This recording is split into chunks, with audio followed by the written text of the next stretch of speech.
It's time for NFL video by my daddy, Professor MJ. In this video, I will present my NFL picks for the Conference Championship round.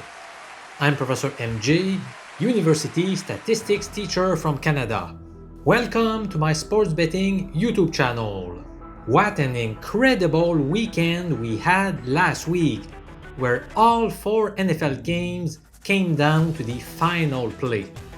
I'm sorry for those of you who have a heart condition, because those games were certainly not good for your health, but boy, were they entertaining to watch. It's now time to focus on the Conference Championship round before the big game finally comes to us. For many years, the Super Bowl has been the most lucrative day for me, thanks to the incredibly high number of proposition bets that are being offered to us.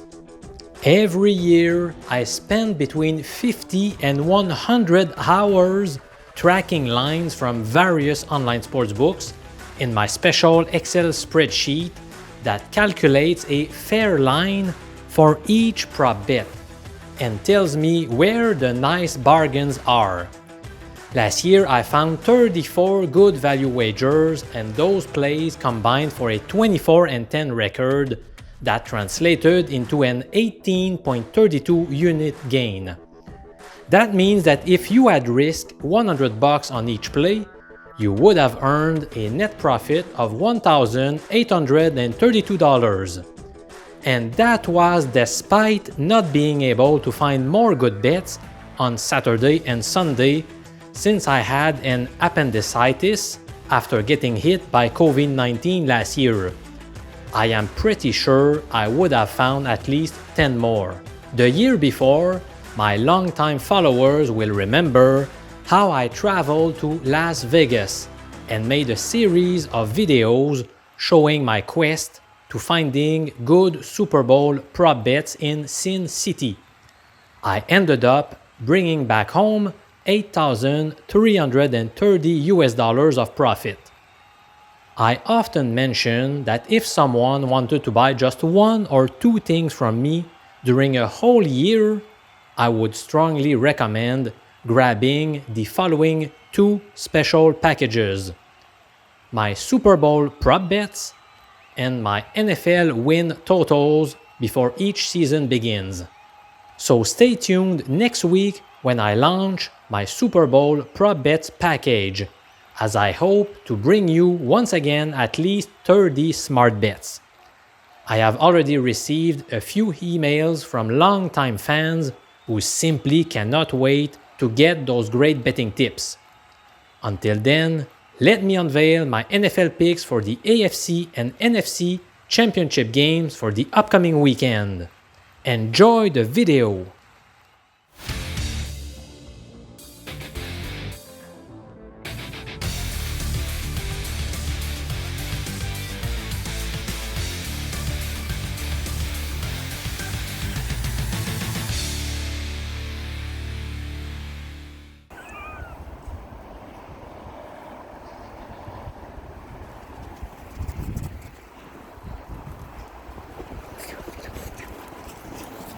The AFC Championship game involves the Cincinnati Bengals at the Kansas City Chiefs, where Kansas City is a 7-point favorite.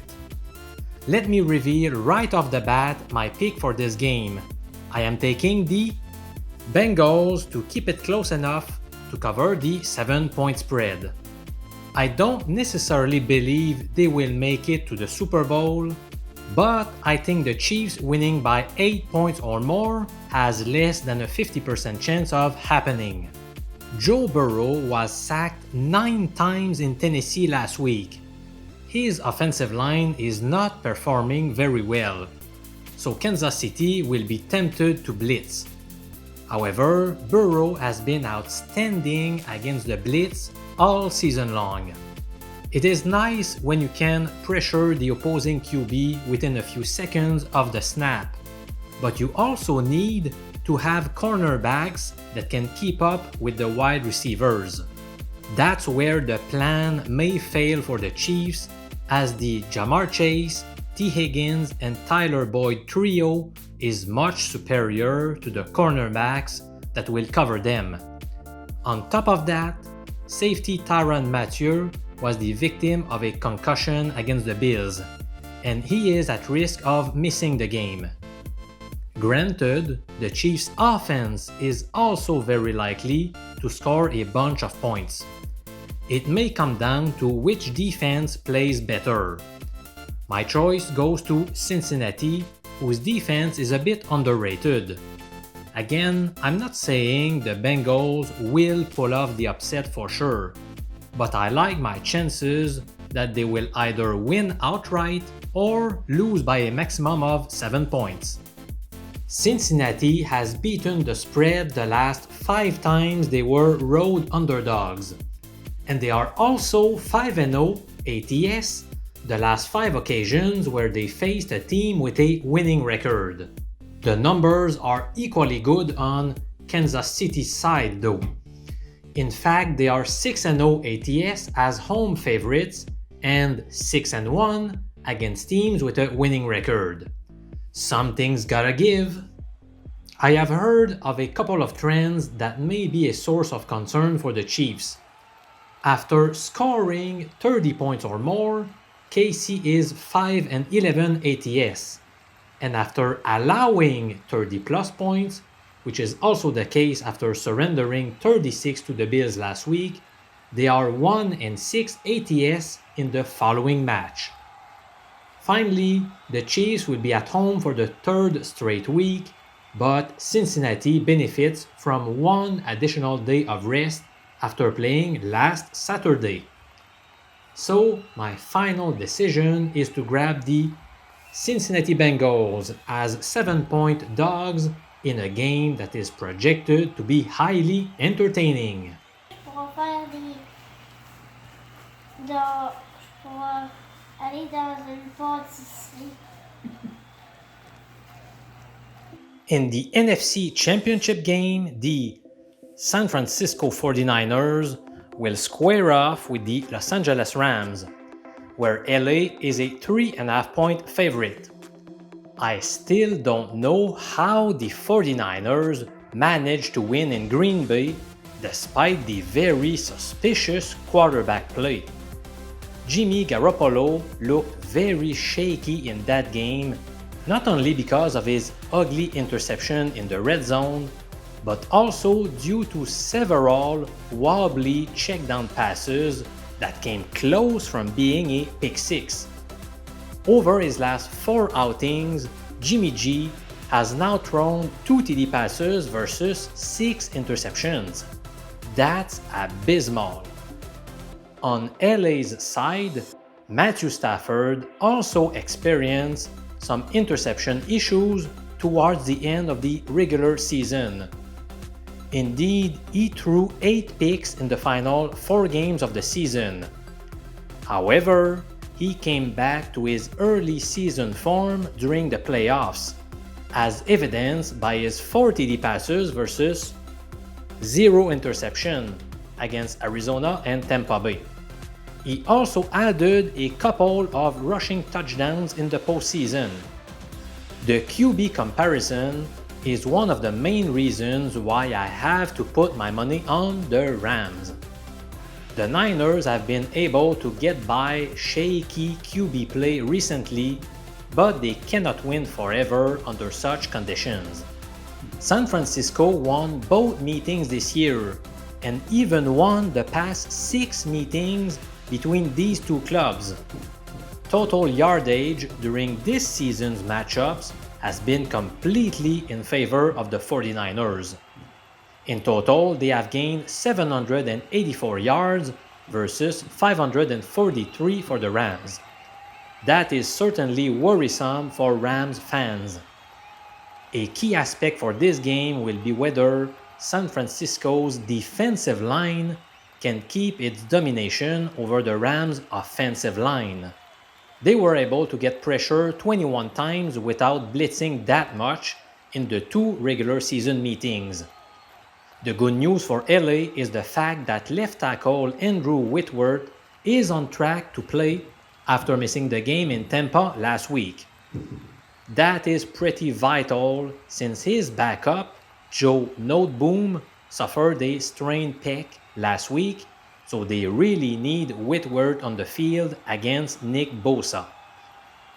Also, there may not be any home field advantage for Los Angeles here, as Niners fans may outnumber Rams fans. But that is not certain yet, given the ticket policy change where you cannot buy a ticket if your zip code is outside the greater LA area. It will be interesting to see which team has the most fans in the stands this Sunday.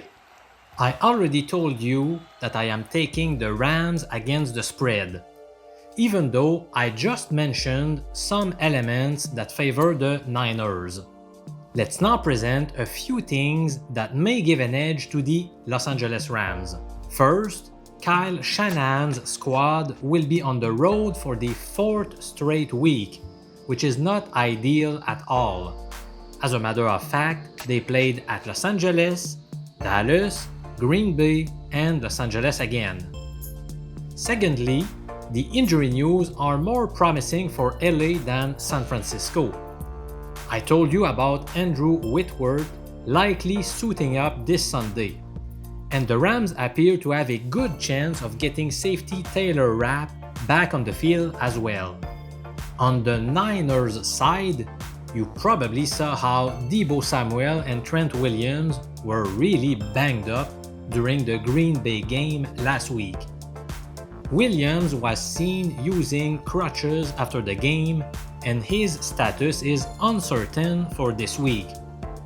As for the star wide receiver, Deebo has a sore knee.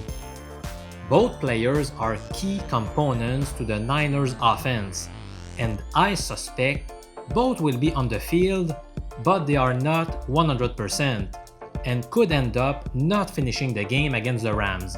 So, in the end, I am taking the Rams laying 3.5 points at home. I do believe they will finally solve the puzzle and snap their 6-game losing skid against San Francisco. Playing on the road for the 4th consecutive week, having their most dangerous playmaker banged up, and the bad QB play will finally catch up for the 49ers. Thank you for watching my NFL predictions, and I'll see you again next week to discuss the 56th Super Bowl that will take place at SoFi Stadium in Los Angeles. I am also likely to share a few prop bets that generate a good return on investment. If you have not done it yet, subscribe to the Lone Sports Betting Show hosted by a statistics PhD holder. You will get smart betting advice by doing so. I'm Professor MJ saying so long.